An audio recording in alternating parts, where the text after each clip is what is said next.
Good day. Today is Friday, 12th September 2025, and there are still reverberations in the United States following the assassination of Charlie Kirk, and there continues to be a great deal of talk about the situation in Europe, the conflict in Ukraine, and those things. But I'm going to start this program with a further discussion of the situation in Britain, because it seems to me that we have passed another moment in Britain, signalling the probably imminent fall of the British Prime Minister Keir Starmer.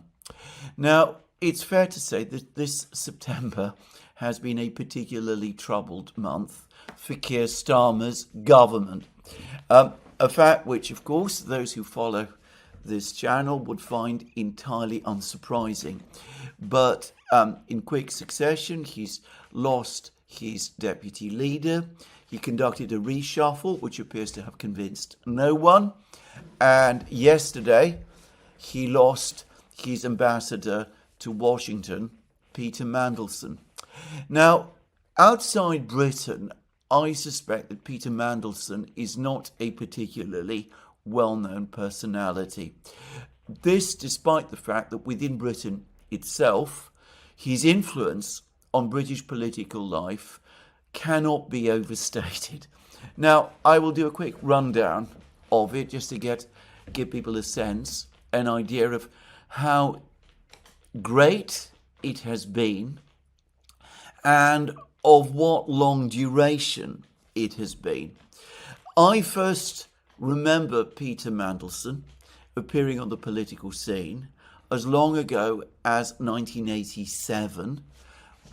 In other words, at the time when Margaret Thatcher was Prime Minister and before the Soviet Union had collapsed, when Mandelson was in charge of the Labour Party's electoral campaign in that year, in 1987. And though the Labour Party lost, and it is widely acknowledged that Margaret Thatcher and her Conservative Party remained dominant in that election, nonetheless, Mandelson's handling of the election was widely credited at the time in signalling a certain revival in Labour Party fortunes. Anyway, Mandelson then continued to remain influential in Labour Party affairs, and when Tony Blair was elected leader of the Labour Party and when he became Prime Minister, it became clear that he and Mandelson had developed a very close and strong relationship with each other, such that Mandelson apparently played an instrumental role in managing Blair's rise to power, both within the Labour Party and in national politics, and indeed in becoming Prime Minister. And Mandelson was rewarded for that by 2 cabinet appointments. He became a senior minister in Blair's government. Now, on both occasions, he lost his post as a result of a financial scandal, the details of which in both cases I'm not going to waste time discussing on this program. Nonetheless, despite the fact that he twice lost his job in government, his cabinet position, he continued to remain extremely influential and very close to Blair. Blair appointed him a European Union commissioner, and he was for a long time in Europe as a commissioner there. And eventually and ultimately, towards the end of the period of the new Labour government of 1997 to 2010, he returned to British politics, became in effect Deputy Prime Minister under Gordon Brown, wielded enormous power in Gordon Brown's government, was First Secretary of State, President of the Board of Trade, Business Secretary, and was in effect one of the most powerful people in the government at that time. And then, of course, Labour lost power after the 2010 election, but his influence continued. And remarkably, Mandelson resurfaced, though I say resurfaced, we were not aware of the fact at the time, at least people outside the political class were not aware of this, but he began to develop, despite remaining a member of the Labour Party and despite remaining very close to Tony Blair, he began to exercise significant influence over the then Conservative British Prime Minister, David Cameron. This continued to increase, and a fact that was not disclosed at the time, in 2016, he played some role, some say a very important role, in managing the Remain campaign during the Brexit referendum, though he did so very much working behind the scenes. Well, afterwards, following Cameron's fall, following the Brexit result, which resulted in an unexpected win for Leave, Mandelson again became an important political figure. He played an instrumental role, some say the key role, in organising and, or at least facilitating, the campaign that took place in Britain at that time for a second referendum. In fact, what that really was not a second referendum, but an attempt to cancel the result of the Brexit referendum of 2016, and in typical European fashion, to rerun that referendum again, this time with, shall we say, a more carefully prepared outcome. Anyway, Mandelson played an instrumental role in all of that. He played a decisive role in working to undermine the leadership of the Labour Party that had been obtained by Jeremy Corbyn, the left-wing politician Jeremy Corbyn.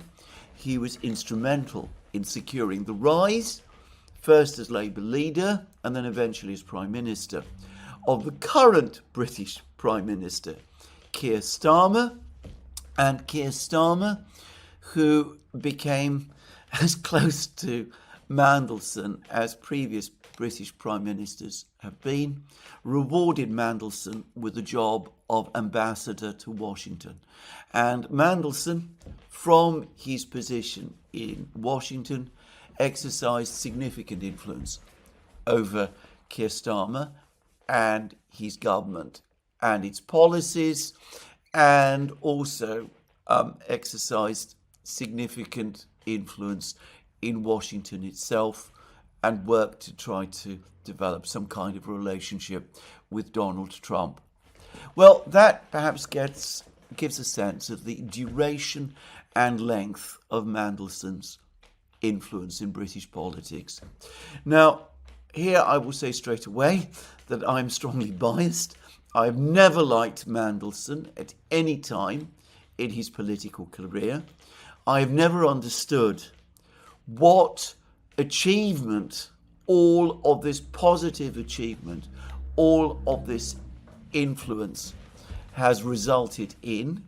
It seems to me that he has played, on the contrary, an instrumental role in making British politics manipulative and discordant and increasingly detached from the pulse of ordinary life, public life, and beyond that, as ought to be obvious from my discussion of Mandelson, much of his influence has been exercised behind the scenes and in democratic politics.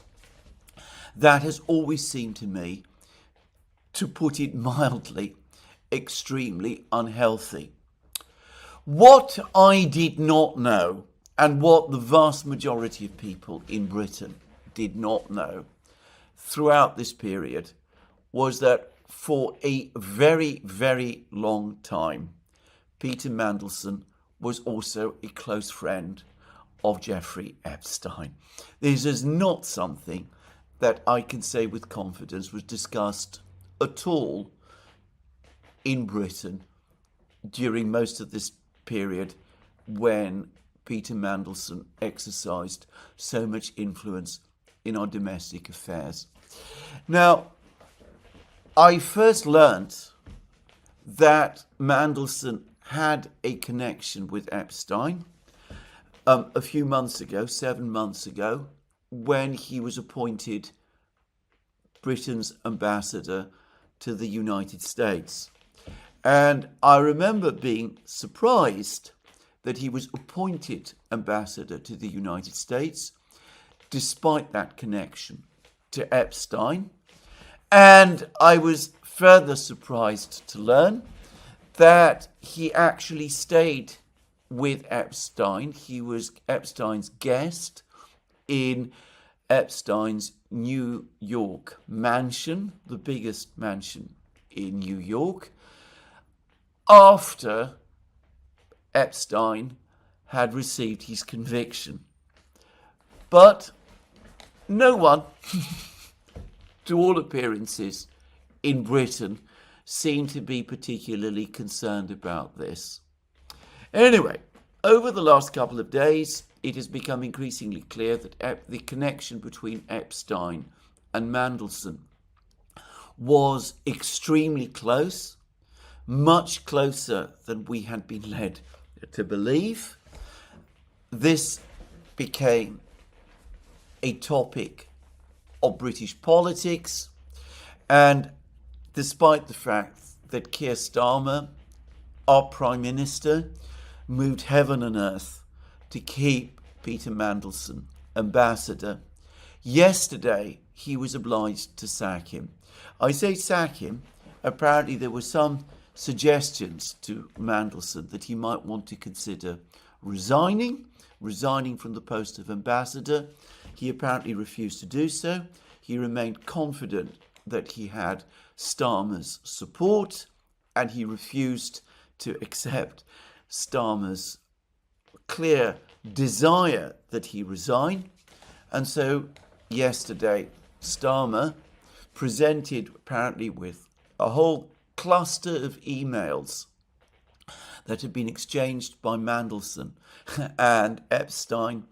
Starmer finally decided that there was no choice, that he had no option but not just to ask Mandelson to leave, but to simply sack Mandelson. And Mandelson has indeed been sacked, and I must assume that this is finally the end of Mandelson's exceptionally long career in British politics. Now, there are a host of unanswered questions about this. Firstly, it appears that the friendship between Mandelson and Epstein was common knowledge within the British political class. This has never been something that most people who were involved in politics did not know.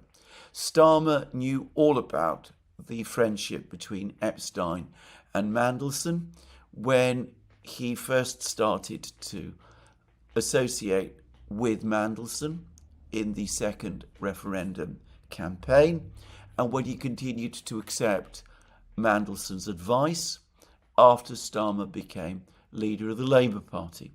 So how is it possible that a person with such a strong connection to Mandelson, to Epstein as this, given the extent of Epstein's notoriety, how is it possible that serious questions were not asked, apparently, of Mandelson about the extent of his connections with Epstein? And, well, if questions were asked, did Mandelson give untrue answers? It's starting to look as if he might have done. But anyway, put that all aside. what this whole episode demonstrates is two things. Firstly, a lot of people are saying that it's another sign of Keir Starmer's poor judgment. The fact that he appointed someone like Mandelson to this extraordinarily important position, this public position of British ambassador to London. Apparently, Starmer was some doubts about it, or that's what we're being told now, but all sorts of important people close to Starmer lobbied for it and all of that. Well, I'm going to say this. Clearly, Starmer did exercise poor judgment here. But isn't it the case that the entire British political class is guilty here of the same thing? I'm reading all of these articles today in The Guardian, in The Times, in the Daily Telegraph, talking about what bad judgment Keir Starmer showed by appointing Peter Mandelson to this position. Well, I'm going to say it. 7 months ago, when Peter Mandelson was proposed for this position, many of the same media outlets that are now talking about Keir Starmer's bad judgment were expressing various levels of enthusiasm about it. They were talking about Mandelson's charm, his skills as a fixer. It was being said that the person who would smooth out the complicated and difficult relationship between the British government and Donald Trump. It's best remembering, by the way, at this point, that before the presidential election in the United States, Keir Starmer and the Labour Party had actually sent people to the United States to assist Kamala Harris's campaign to win the presidency against Donald Trump. So there was clear, urgent reason to repair bridges between the Starmer administration and the new Trump administration. And it was being universally said that Peter Mandelson was the man with the skill, the intelligence, the sophistication, the ability to make contacts, the man who could turn on the charm, who would do it. Nobody, I barely remember anybody come up with, in public, with questions about this. And as I said, the question of Mandelson's connection to Epstein, yes, it was brought up. As I said, that is when I learnt about it. But it tended very, very much, as I remember, to be downplayed. So it's not just Keir Starmer who showed bad judgment here, if bad judgment is what it actually was. The entire political class, or the key figures within it, apparently decided that, despite everything, Peter Mandelson, who is, of course, a consummate member of the political class, was the right person to hold this pivotal position of British ambassador to Washington, from which it needs to be said he continued to exercise enormous influence over the Starmer government in London. He was apparently travelling backwards and forwards all the time, and he was regularly on the phone, and he was giving what is called advice, sometimes to Keir Starmer himself. So anyway, that's the first thing I'm going to say. Secondly, the other thing I'm going to say is this. What we have, again, obvious questions about the extent, the extraordinary extent of Epstein's influence, his ability to make friends in all sorts of places and with all sorts of people. Suffice to say that next week, the President of the United States, Donald Trump, is coming to Britain.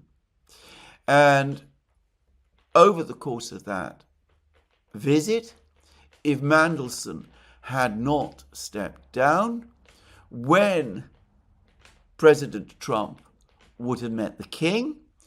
He would have had in the room the king, whose brother had a notorious connection with Epstein, and the British ambassador, who also had a connection to Epstein. And of course, it bears saying that the President of the United States also has history with Epstein, also has had historic connections with Epstein, though I remain one of those people, perhaps a diminishing number of people, who continues to believe that that relationship, that connection with Epstein was almost certainly an innocent one. So, who was this man who had all these friendships and all of these contacts in all of these places? There are so many unanswered questions here that I'm not going to list them, because doing so would not take the usual time that one of these videos takes, which many I know of you already think is too long. It would take much, much longer than that. But, of course, if we are talking about the immediate effect on British politics, it is impossible to see how this episode is not going to do further significant damage to the Prime Minister, to Keir Starmer himself. Not only is he entirely focused, as far as I can see, on Ukraine, not only does he concern himself mostly with Ukraine matters. When people talk about Keir Starmer's interest in foreign policy and primary focus on foreign policy, that is actual code for Ukraine, because it is Ukraine and the issues connected to it that seem to take up most of his time. Not only do we have all of that, but he's clearly losing his grip on the government itself. He's just lost his deputy leader, Angela Rayner. I discussed this some days ago. He's also now lost Peter Mandelson in the circumstances which I have described. He's looking increasingly controlled by the Blairite faction of his own party, as opposed to being the current leader of that faction. There are more whispers and words that before long it will be necessary to replace him. We've had more economic news, which shows that the British economy was at best flat in July, and in my opinion, almost certainly was experiencing a contraction that month. Debt levels are rising.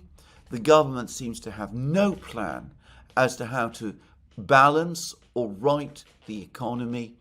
And there are more and more complaints that when the Prime Minister speaks, what we hear is an unending, ceaseless catalogue of cliches, and there is no sense that there is any real mind or thought or strategy behind them. This simply cannot go on. My own view is that if this continues in this way, if the budget turns out to be a failure, and I can't see how it can be anything other, then around the end of the year, criticism within the Labour Party itself will grow. Some are saying that this Prime Minister will cling on until May, when there are expected to be local elections. I think that if the Labour Party keeps him in post as long as that, the damage they're going to suffer is going to be much, much greater. But anyway, put that aside. I cannot see how this Prime Minister, who is a Prime Minister in name only, can continue like this for very much longer. Starmer was never the right man for the post. He is being presented in relation to the Mandelson affair as a complete innocent, somebody who was taken in entirely by all of the nice words and clever things that Mandelson said and that Mandelson's supporters within the Labour Party were saying about him. Bear in mind, as I mentioned in my programme yesterday, this innocent and naive man was for many years Britain's chief criminal prosecutor in charge of the entire British criminal prosecution system. You can make of that what you will, but I cannot see how this man, who whatever he was as a lawyer, as a chief prosecutor, or any of these things, is clearly not cut out to be Prime Minister at this difficult time, can continue like this for much longer. Anyway, that's what I wanted to say.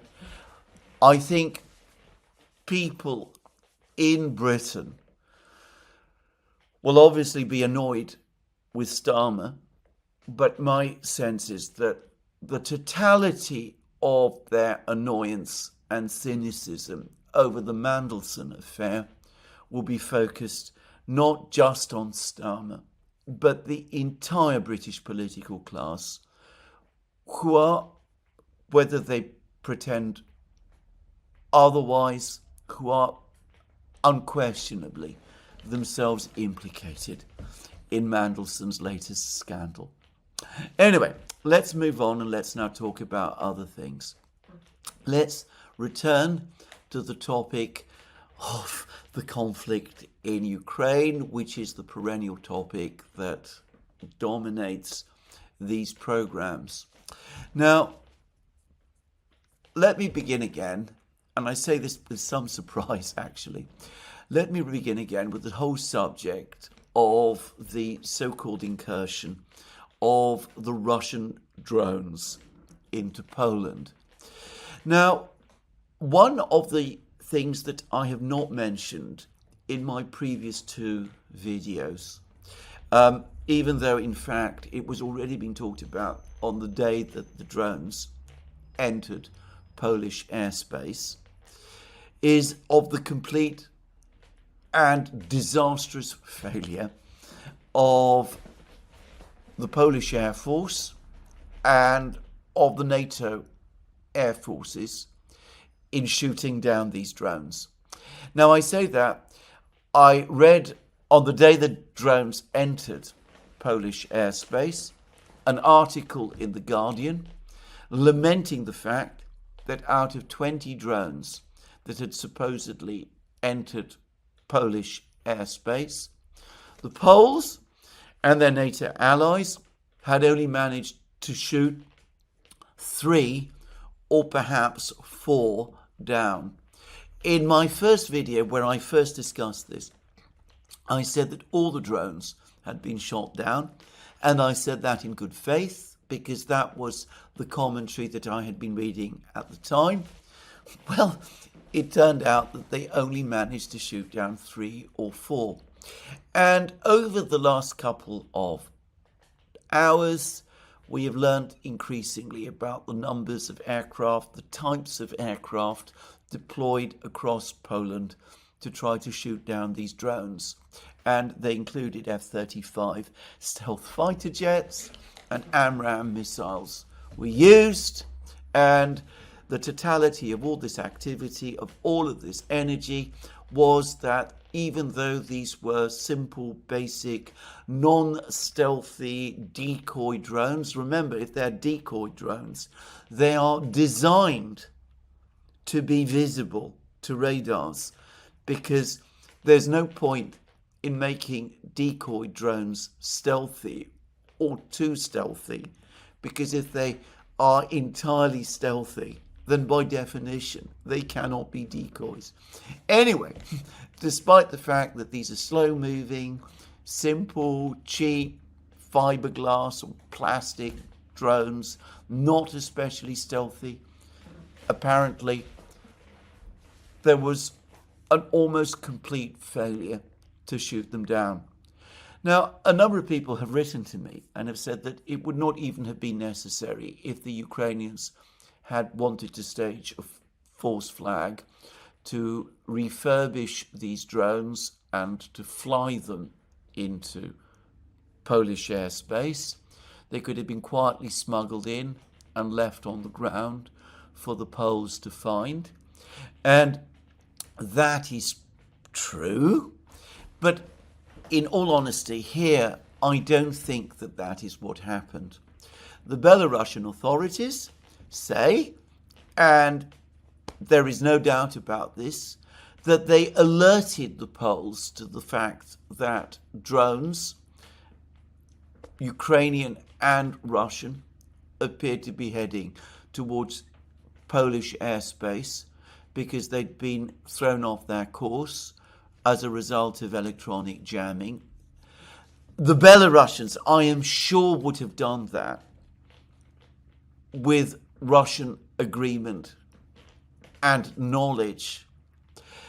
That already argues against any claim that this was a planned incursion by the Russians into Polish airspace.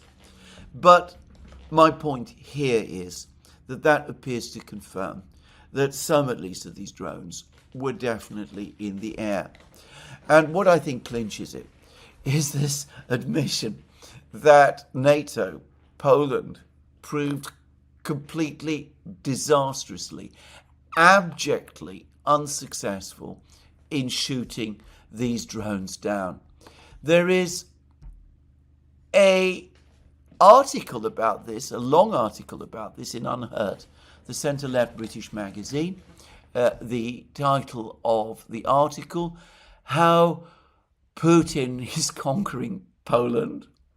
A preposterous headline, by the way. A truly and genuinely absurd one. But anyway, if you go into the article itself, here's what it says. Poland's success rate in shooting down its own Russian interloper drones was shockingly low compared to Ukraine's. For a country that has cultivated as a reputation as Europe's most promising military power, this is not only disappointing, but geopolitically dangerous. The key words here, shockingly low compared to Ukraine's.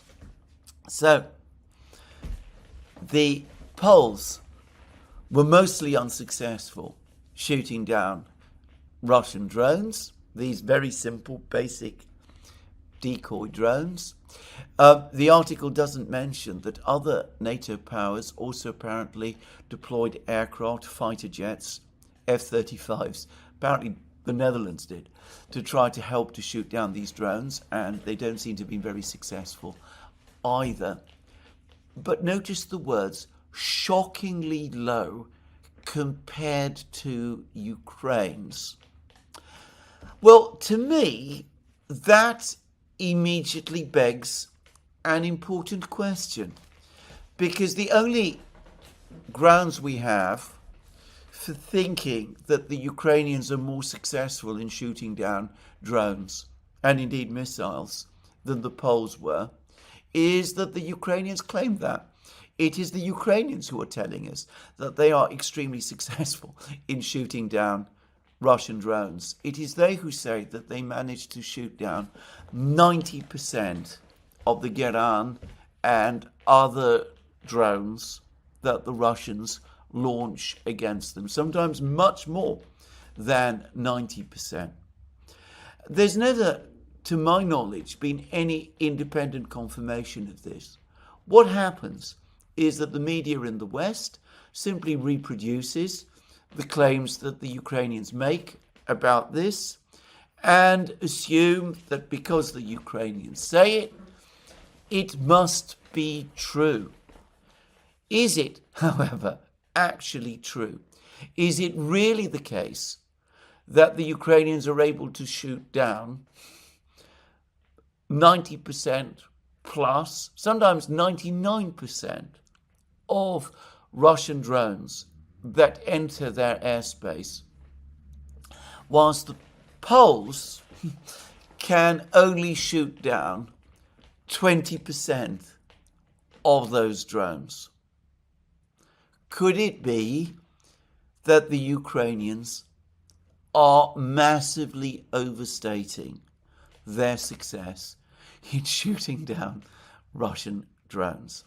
Now, I accept that we have other comparators.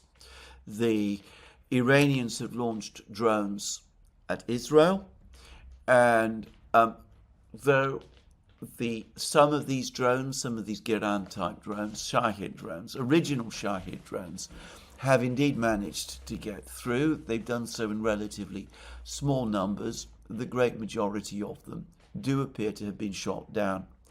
But then bear in mind that in order for those drones, those geran drones, to reach Israel, they have to pass across an enormous amount of airspace controlled by the Western powers with powerful radars, aircraft, fighter jets, all of those kind of things. So there are several hours apparently for these propeller-driven drones moving gently along before they reach Israel. And perhaps it is not surprising that in those hours, most of them do get shot down, though the cost of doing so is apparently inordinate. It involves using expensive fighter jets, expensive missiles, both air-launched and ground-launched. In the case of Ukraine, it isn't like that at all.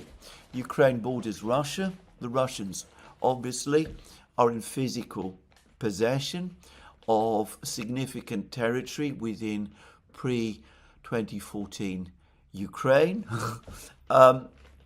The Russians, obviously, are able to conduct strikes against Ukrainian air defenses and do so on a regular basis. They conduct strikes against Ukrainian radar systems and radar complexes. They're able to conduct jamming, and apparently they do all of these things. So it seems to me that one can't really make a comparison between what has happened in the Middle East and what happens over the sky in Ukraine. I have long believed that Ukrainian claims to have shot down hundreds of drones, 99% of the drones that the Russians launch, and most of the missiles that the Russians launch, are exaggerated to the point of being fantastical. Here we have, perhaps not exactly proof of this, but at any rate, significant evidence. The Poles, after all, received warnings from the Belarusians, and I suspect ultimately from the Russians, that these drones were indeed going to cross into their airspace. So it's not as if they weren't warned about it. They had significant air defense assets, and they failed. And I suspect that the Ukrainians, operating in an even harsher environment, are probably failing as well. Which is why these drones, the geran drones, and of course the missiles, are having the devastating effect that they have.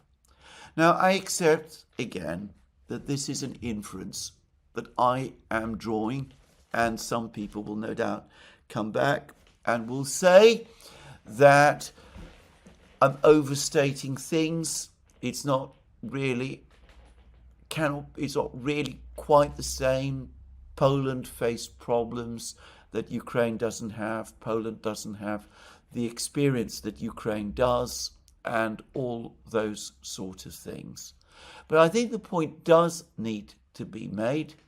I think we have now the closest, the clearest indicator of how successful Western air defense systems actually really are in suppressing these Russian drone and missile strikes, and that the evidence that we have is that they're not actually that successful or effective at all. Anyway, that's the first thing I wanted to say. Now, the second is that there's been an awful lot about how the various Western powers, the various NATO militaries, are rushing their forces to Poland now, their air defense forces, to help beef up Poland's air defense in the face of this enormous mounting Russian threat. Never mind that there is no real threat, that, as I said in my program yesterday, the Russians sending decoy drones, inert decoy drones without explosive, into Polish territory. Whatever the explanation behind it, whether it was a Ukrainian forced flag or drones going astray because of electronic jamming or being taken further than their design might indicate because of the wind, any one of those things. Anyway, there is no clear threat from the Russians. I mean, it is, as I said yesterday, absurd to think that the Russians would threaten Poland with inert, easy to shoot down, or supposedly easy to shoot down decoy drones. Nonetheless, the NATO powers are moving air defense assets, fighter jets, to Poland. And what they're doing, in my opinion, again, is they're highlighting the enormous weakness of their air forces. I have been hearing repeatedly about NATO's enormous superiority over the Russians in air assets, aerial assets. And I accept that if you add the US Air Force to the equation, that is probably true. But the deployments by other NATO powers to Poland don't look that impressive so far.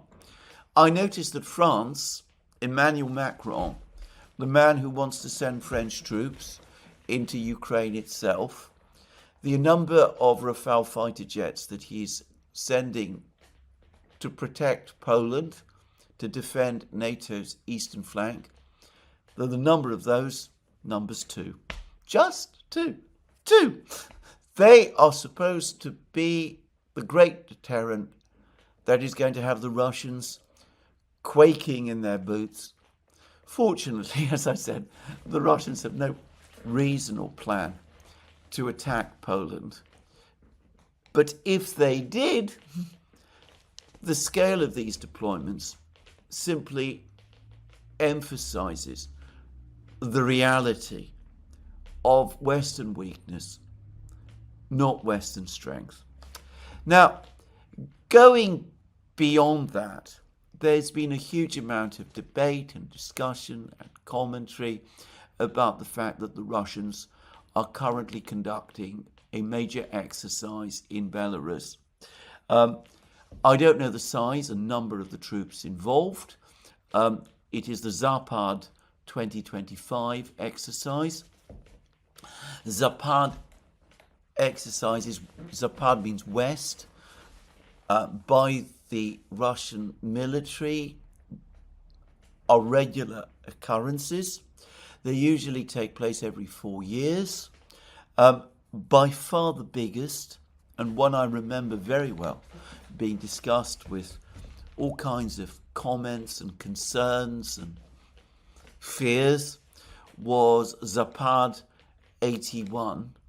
Still, I believe, the biggest military exercise that has ever been conducted on European territory since the end of the Second World War, conducted by the Soviet Union and its Warsaw Pact allies in the summer of 1981.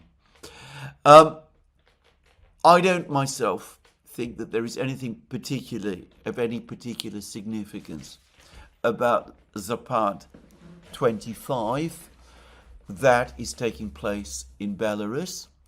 It is possible, just possible, that the Russians and the Belarusians are conducting this exercise together, preparatory to another strike south towards Kiev.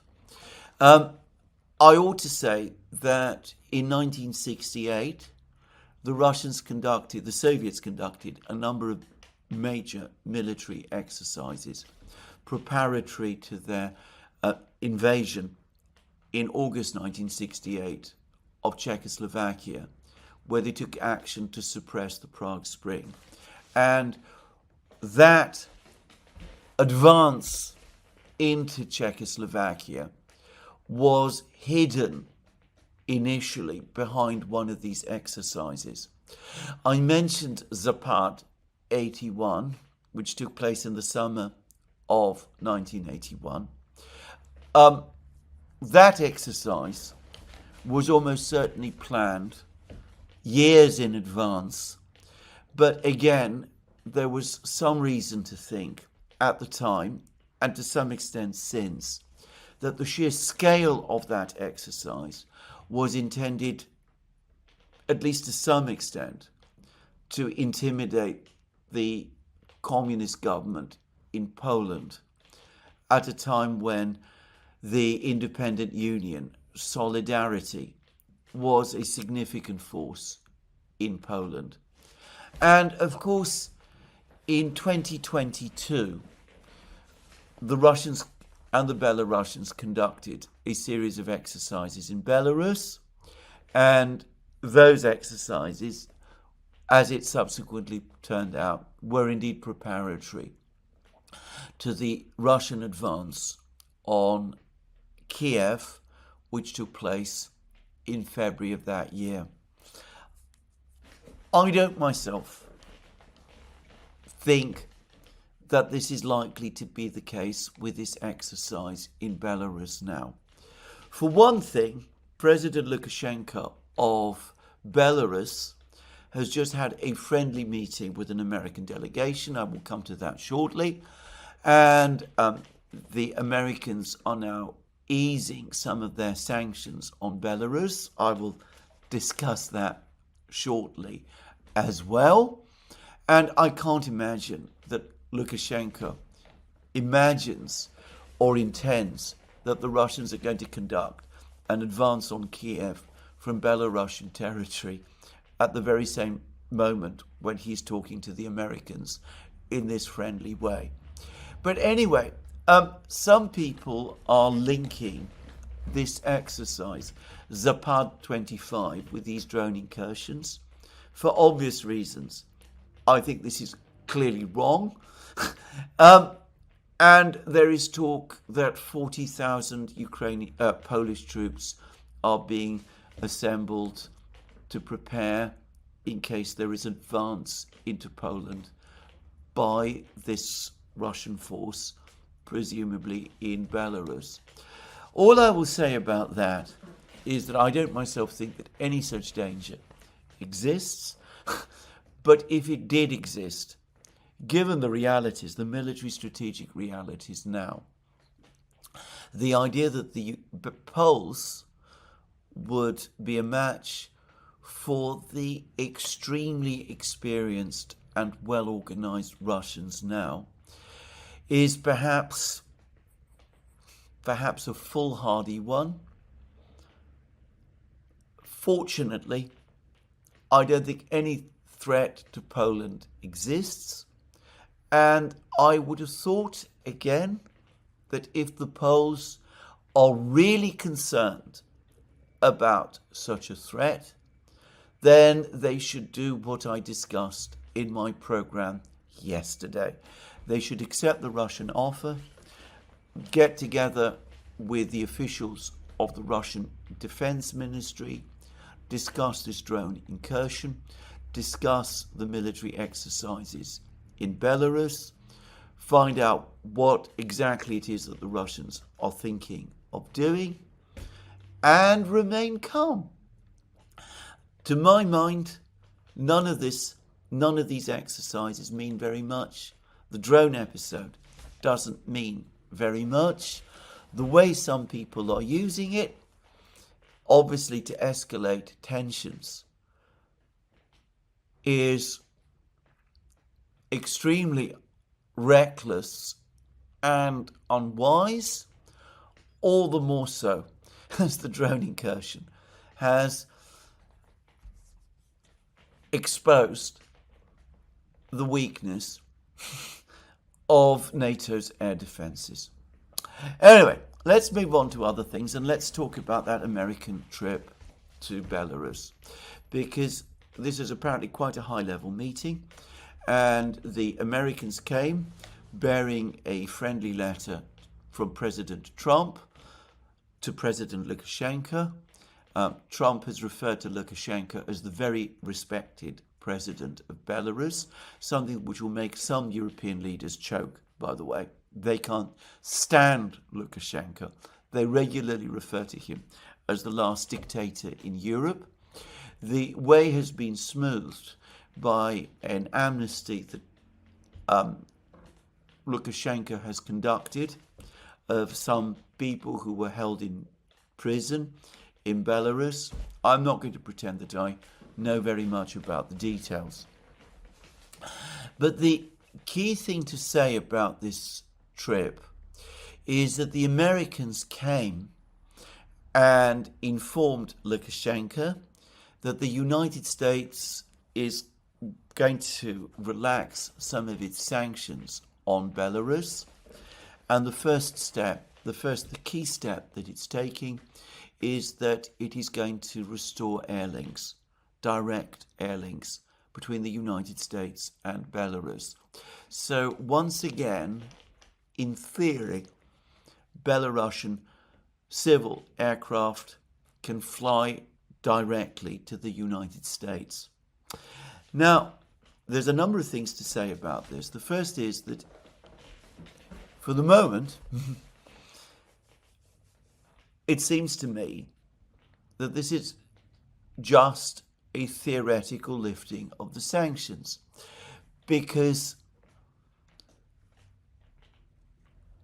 the European Union, as I understand it, continues to close its airspace to Belarus's national airline, given which the only way I can see for Belarusian passenger aircraft to reach the United States would be if they flew over Russian territory. The trouble is that, as far as I'm aware, the United States has closed its airspace to aircraft from Russia. Now, that may not extend to the airliners of third parties, so perhaps it does not extend to Belarusian airliners. It might not extend, for example, to airliners that travel to the United States across Russian territory from China. I presume there are such. Anyway, I am not sure about this, but what I do know is that the Russians have on several occasions brought up with the Americans the possibility that the United States and Russia might restore direct air links between them. And it has been suggested, apparently, by the Russians that this would be the first step, important step, towards achieving normalization. Now, there's been much commentary. There was an article in The Economist that said that these moves by Lukashenko to repair relations with the Americans, which, by the way, as far as I can see, have been entirely initiated by the Americans, that these moves suggest that Lukashenko is trying to drift away again from the Russians and drift towards the Americans. I get no sense of this at all. Lukashenko has had meetings, very friendly meetings with Putin, including one that he had fairly recently after he had his first contacts with the Americans.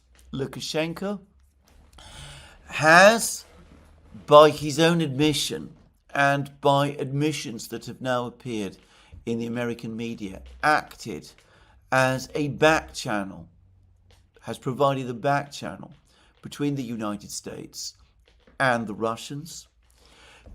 Over the course of this American delegation's visit to Minsk, Lukashenko again advised the Americans that the main obstacle to peace in Ukraine is not Vladimir Putin or the Russians at all. On the contrary, it is the European Union and President Zelensky in Ukraine. So again, Lukashenko seems to be advocating for the Russians here. And of course, just to say, Lukashenko has confirmed that the Russians are shortly going to deploy Oreshnik missiles on Belarusian territory, and there's Russian troops now permanently stationed on Belarusian territory, and the big exercise, Zapad 25, that I was discussing, is currently taking place on Belarusian territory as well. So clearly, Lukashenko is dealing with the Americans as a Russian ally. And here we should say an ally because, of course, Russia and Belarus have a military and economic alliance. Belarus is a member of the Collective Security Treaty Organization, which is led by Russia, and it is also a member of the Eurasian Economic Union. So when the Americans take the step of establishing direct air links with Belarus, it seems to me that this is paving the way for the United States to move forward to re-establish direct air links with Russia as well. That seems to me to be the logical outcome of the process. And bear in mind that if I am correct, and Belarusian civilian aircraft can only reach the United States by flying across Russian airspace, we could, in the meantime, have an interim situation where Belarusian airliners fly to Moscow, pick up Russian passengers there, and fly from Moscow direct to the United States across the Arctic, as I believe Ilyushin 96 aircraft, for example, which the Russians might be able to provide to the Belarusian national airline, probably other aircraft, civilian passenger aircraft, about which I know less, apparently would have the range to do. So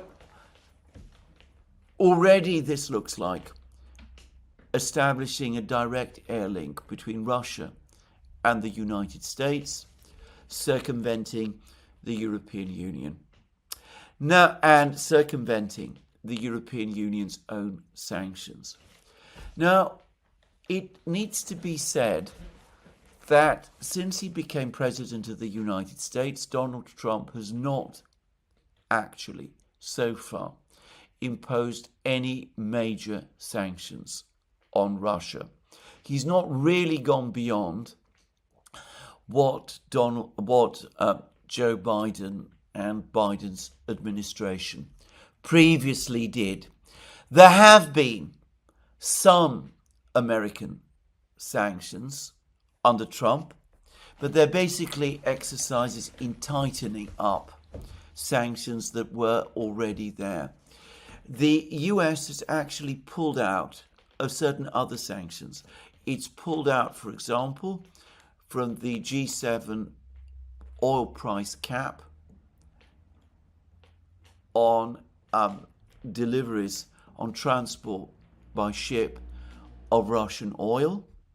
This has not been widely discussed or commented upon, but I understand that the United States no longer enforces an oil price cap on Russian oil. And of course, the United States had an argument with the Europeans last week. It's not received a great deal of attention, but the Europeans, as part of their 19 sanctions package, and the Ukrainians also as part of the sanctions packages that they're constantly lobbying and advocating for, asked the Americans to impose the kind of bone-crushing sanctions on Russia and its trade partners that the Ukrainians and the Europeans have advocated, and Lindsey Graham and Richard Blumenthal have threatened to legislate for, and which Donald Trump himself has threatened.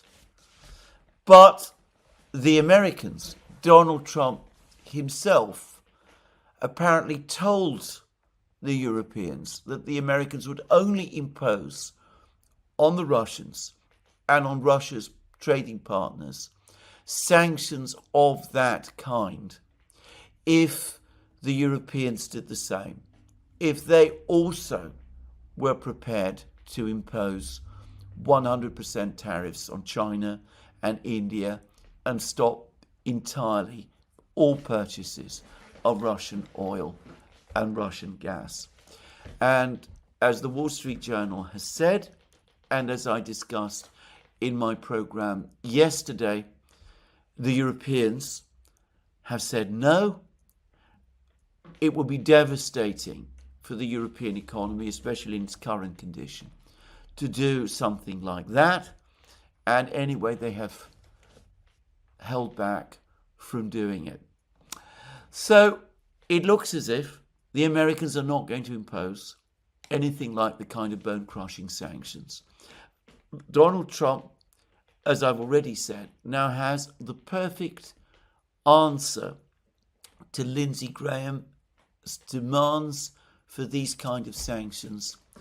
What is the point of us imposing sanctions like that on the Chinese and on the Indians if the Europeans are not prepared to impose sanctions like that on the Chinese and the Indians? And I think that is an argument that Lindsey Graham, even a hardliner like Lindsey Graham, is not really in a position to push back against. So, just as I said yesterday, the Russians now feel that the way is open for them to focus on military operations in Ukraine, to concentrate on achieving military objectives in Ukraine. Because as a result of their diplomacy, they can be now sure, after the latest agreements that they made with China, the Paris-Siberia 2 pipeline, the decisions to resume cooperation between China and Russia in aerospace developments, the new helicopter project is back, the new wide-bodied aircraft is back. The Russians, by the way, just to say, are very close to completing development, as it turns out, of a whole succession of big aircraft engines which they are keen to sell to China. China, by the way, has its own aircraft engine developments.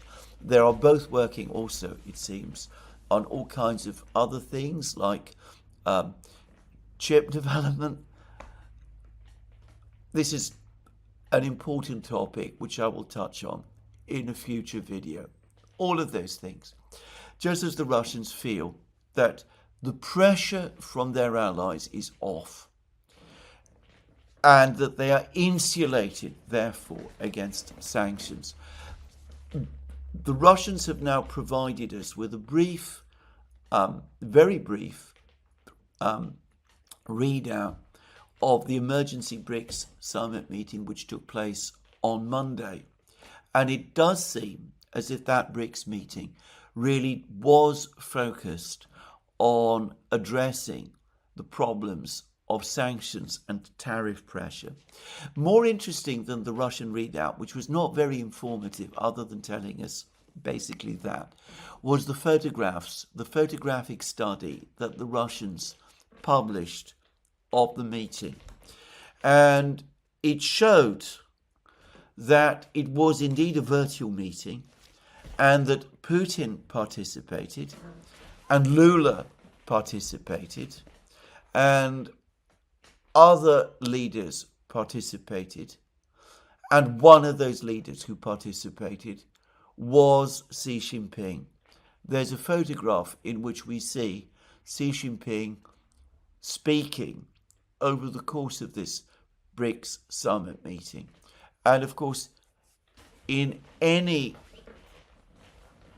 BRICS strategy to counter American sanctions and tariffs, China inevitably is going to play a central role. And as I said, there was Xi Jinping, and there also was Russia. Anyway, the Russians, because of all of that, are confident that their rear, their economic rear, if you like, is secure. Peskov, Putin's spokesman, has issued a very confident commentary about the state of the Russian economy overall. And he said that macroeconomic conditions in Russia are stable. And he is right. Interest rates are coming down. The ruble finally is softening, as by the way it needs to do. The budget deficit is now below 2% of GDP and is continuing to shrink. And there are the first signs that economic activity overall is rebounding after the effects of the high interest rates, from the effects of the high interest rates as the interest rates fall. So one gets the sense that the Russians are confident and they feel that they can move forward now with the military operations. And I'm starting to get the sense that some people, at least in the US administration, maybe the president himself, are coming to the same conclusion about sanctions for all sorts of reasons, very practical and self-interested reasons. The president himself and key figures in his administration want some kind of normalization of relations with Russia. Their priority is not some great rapprochement or détente with Russia, though I suspect that there are some people in the US who still aspire to that. Their priority is to keep the price of energy stable in order to reduce inflation fears in the United States, and with indicators that the United States economy might be in recession at a time when inflation nonetheless is still sticky and perhaps even rising. That becomes still more important. And I get the sense that the Americans, the president believes, or at least some people in the administration believe, that after the intense diplomatic activity of the last 6 weeks, the Alaska summit, the meeting in Washington between Trump, Zelensky, and the European leaders, the face-off over security guarantees and sanctions, finally, the pressure to impose these bone-crashing sanctions on Russia and its trade partners is off. The Europeans have shown that they are unable to go there, so the United States doesn't have to, and they're taking advantage of that to start making the first small steps towards some degree of normalization with the Russians by taking the first step to establish direct air links. Now, it's important to say that this process of normalization is only going to go so far. I would love to see, personally, a situation where the United States and Russia went for a full détente. I don't remotely think that's going to happen. I don't think the Russians think it's going to happen. And I'm sure that it won't. But if one can't get a détente, a situation where there is at least meetings between the Americans and the Russians, back channel contacts, and direct air links, is at least something, and a great deal more than something. If Russians can fly to the United States directly, again, even if they have to use Belarusian airlines to do it, that is going to change the mood. It's going to soften attitudes in Russia. It's going to be something that people there will notice, and it's going to make them feel that the situation between the United States and Russia is not deteriorating, and that risk of a major war is now going into remission. Anyway, I just wanted to say all of this. We will see where it goes. But in the meantime, of course, the war itself goes on. And I'm going to now touch on the military situation, though I will do so relatively briefly. The first thing to say is that we have had more information from Pokrovsk, though interestingly and importantly, the information tends to come from southwest Pokrovsk and the area north of Udachny. Now, I have, as I've discussed in several programs, been taking most of my information about the situation around Pokrovsk, mostly from Redovka, the Russian newspaper. And Redovka has been saying that in Pokrovsk itself, the Russians have been making major advances. They have captured almost the entirety of western Pokrovsk. They appear, if you follow Redovka's map, to control around half of Pokrovsk itself and to have gained control of the main roads, the two main roads that lead into Pokrovsk from the west, the E50 road, which is the main transport road into Pokrovsk, but also the smaller road that passed into Pokrovsk through the village of Grishiny. And Redovka also says that the Russians, having secured Udachny, have been pushing north and are now in the process of storming the Pokrovsk mine that lies immediately south of the E50 road and within striking distance from the south of the village of Grishiny. And Redovka continues to say that the Russian military continues to retain a presence northeast of Grishiny. Russian forces that have pushed past Rodinska, the village immediately to the north of Pokrovsk, and have established a foothold just outside Grishiny as well. Well, about the advance by the Russians north of Rodinska towards Grishiny, we've had a map from General Gerasimov, the chief of the General Staff, that appears to confirm that, but we've had no video or photographic images. But about the fighting on the Pokrovsk mine, south of the E50 road, we now have. Now, I say fighting. It would be more correct to say that what the Russians have released is video footage of very heavy bombing and shelling by the Russians of the various big industrial buildings that make up the industrial structures of the Pokrovsk mine. Now that, it seems to me, is consistent with the Russian storming operation being underway in connection with the Pokrovsk mine. The Russians have not published video footage showing their soldiers on the territory of the mine itself. But this looks to me like a major attack on the mine, and I think it is likely that the Russians are indeed there and that fighting for control of the mine is indeed taking place.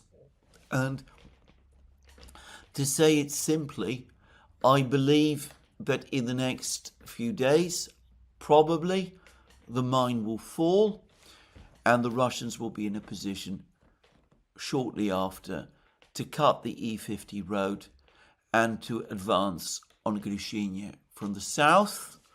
And well, Radovka is talking about the Russian forces advancing from the south and joining up with the Russian forces that lie immediately to the east, northeast of Grushinya, that have advanced on Grushinya from the north and establishing a ring around Pokrovsk.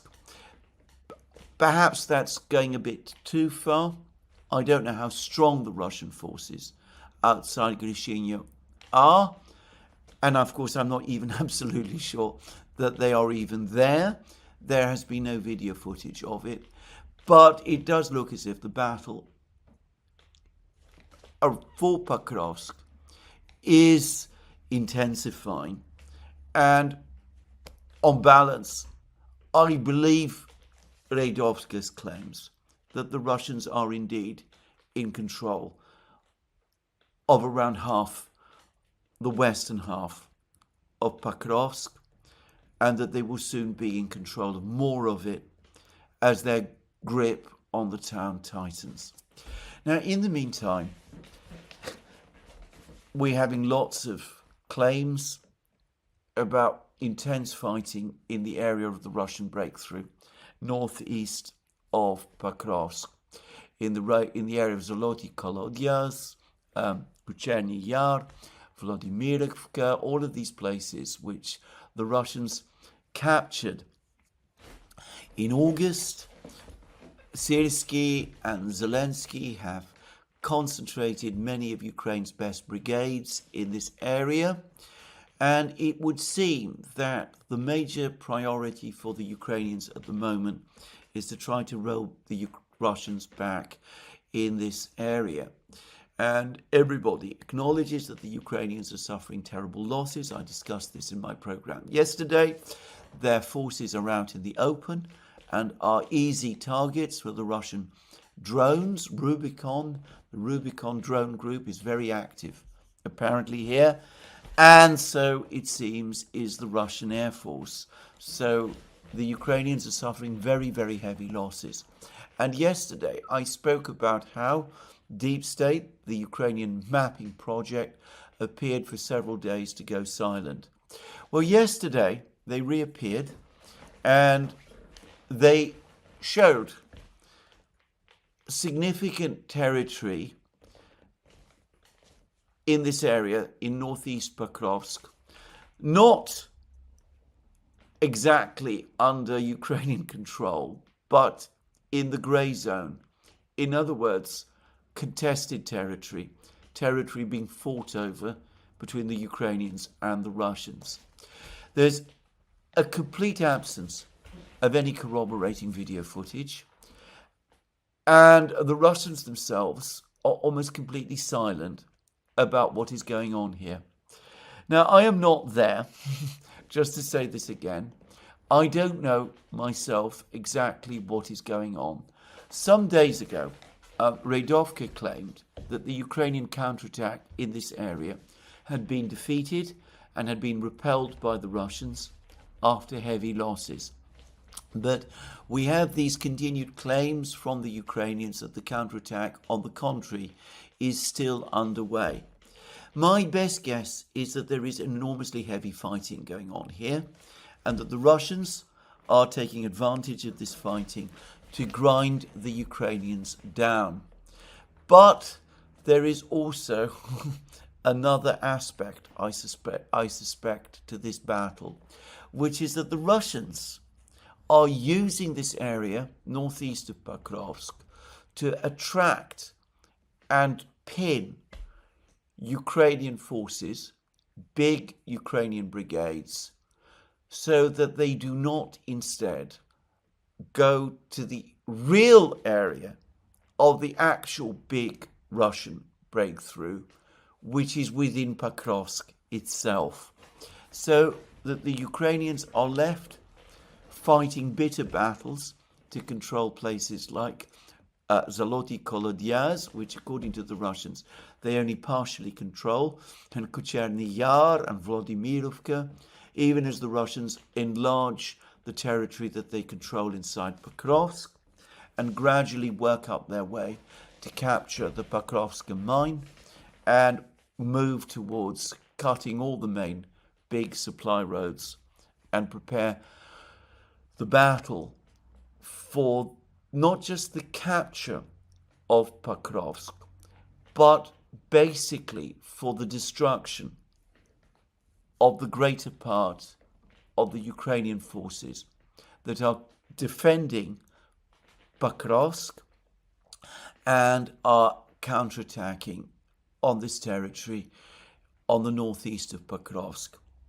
This is how I explain, the best explanation I can give to the state of the current fighting here.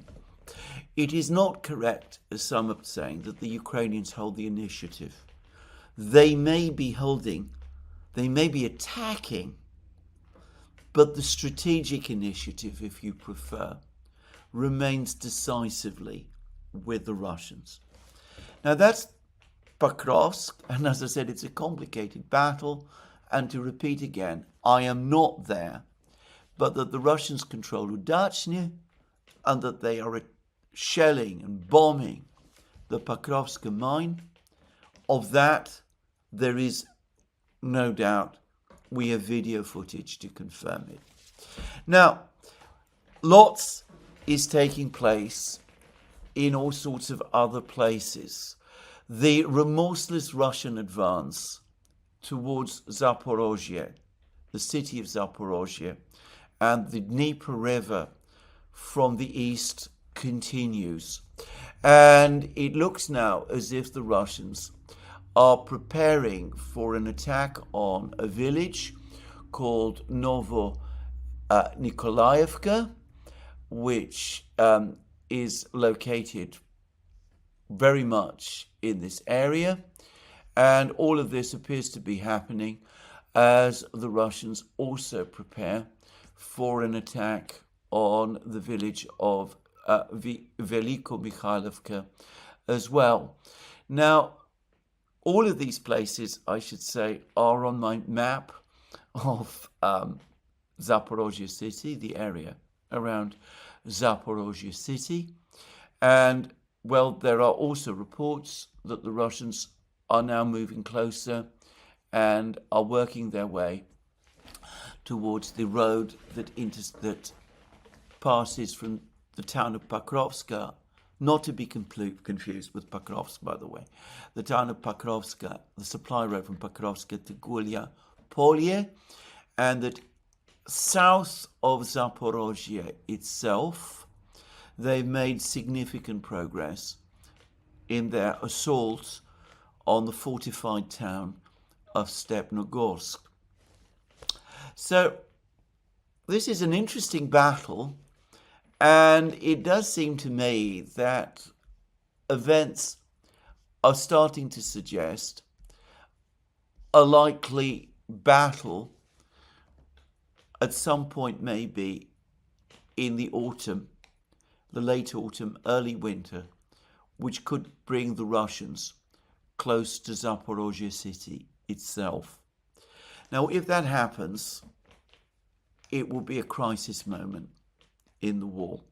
It would be a moment as critical for Ukraine as the fall of Donbass itself would be. Now, there is other information from other places as well. The other big news, or important news, continues to be in the northeast. Radovka says that the Ukrainians have now pulled back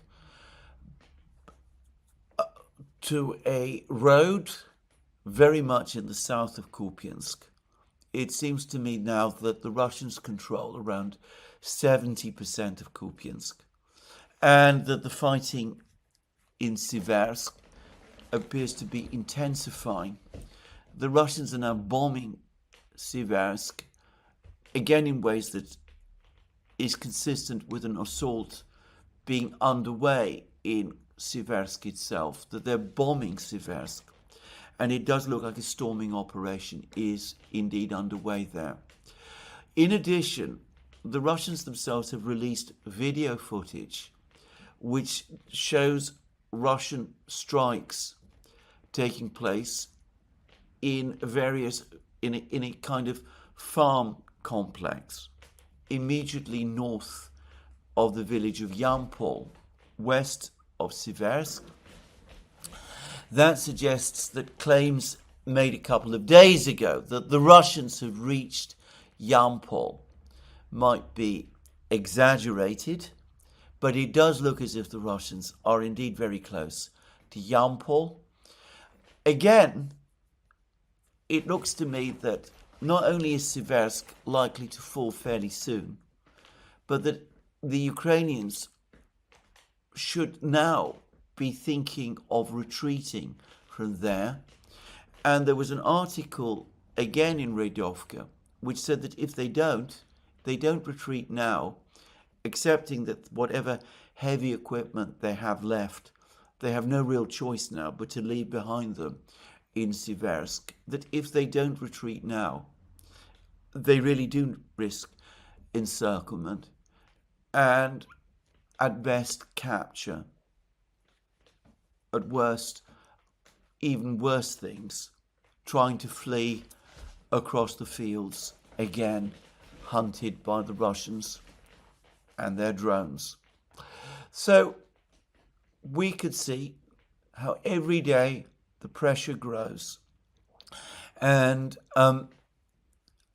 Kupiansk, as I said, the Russians seem to be mostly in control of. I suspect that they're in control of a lot more of Pokrovsk than most of the mapping projects acknowledge.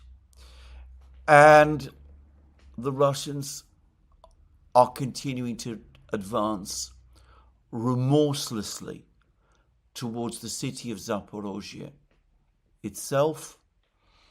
And, well, I don't know what the Ukrainians about that are intending to do. Well, this is where I'm going to finish my program today. Let me remind you again that you can find all our programs on our various platforms, Locals, Rumble and X. You can support our work via Patreon and Subscribestar and by going to our shop. Links under this video. Last but not least, if you've liked this video, please remember to tick the like button and to check your subscription to this platform. That's me for today. More from me soon. Have a very good day.